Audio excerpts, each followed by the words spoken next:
अस्सलाम वालेकुम दोस्तों, अॼु असां मीरपुर ख़ास जी नगरी में मौजूदु आहियूं। अॼु असांजो इंतही प्यारो दोस्त सदाई मोहबतूं अर्पींदड़ आशिक़ पंवर असां सां गॾु आहे। आशिक़ पंवर अॼु मूंखां इहो सुवालु कयो त कारूंझर जो हेॾो इशू हले पियो ऐं कारूंझर कटिजे पियो, उन ते तव्हां सलीम कॾहिं को शाइरी लिखी आहे त उन आशिक़ पंवर जे इसरार ते कुझु मुंहिंजूं सिटूं लिखियल जेके मूं सम्झो पे तव्हां दोस्तनि जे नाव कयूं। ए कातल वेरी राजधणी छो कारूंझर खे कोरी थो, ए कातल वेरी राजधणी छो कारूंझर खे कोरी थो, हिन कारूंझर सां जीउ जुड़ियल आहे छो जीउ असांजो झोरी थो।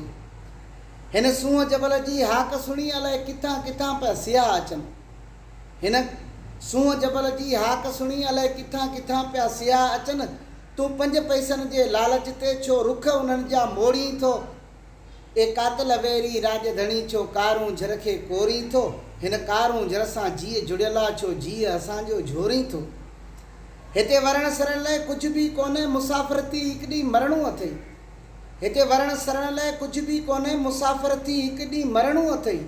छो पिट खणी थो पापी बनजी झूमर कारूंझर जा टोड़ी थो। ए कातल वेरी राजधणी छो कारूंझर खे कोरी थो, हिन कारूंझर सां जीउ जुड़ियल आहे छो जीउ असांजो झोरी थो।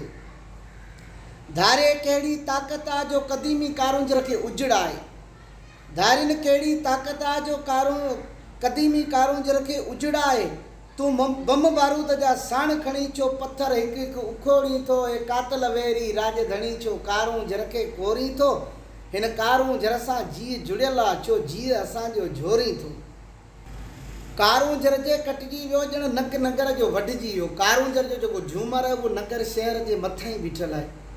कारूंझर जे कटिजी वियो ॼण नक नगर जो वढिजी वियो, नक नगर जो कटराए छो डूंगर जी ॿेड़ी ॿोड़ी थो। ए कातल वेरी राजधणी छो कारूंझर खे कोरी थो, हिन कारूंझर सां जीउ जुड़ियल आहे छो जीउ असांजो झोरी थो।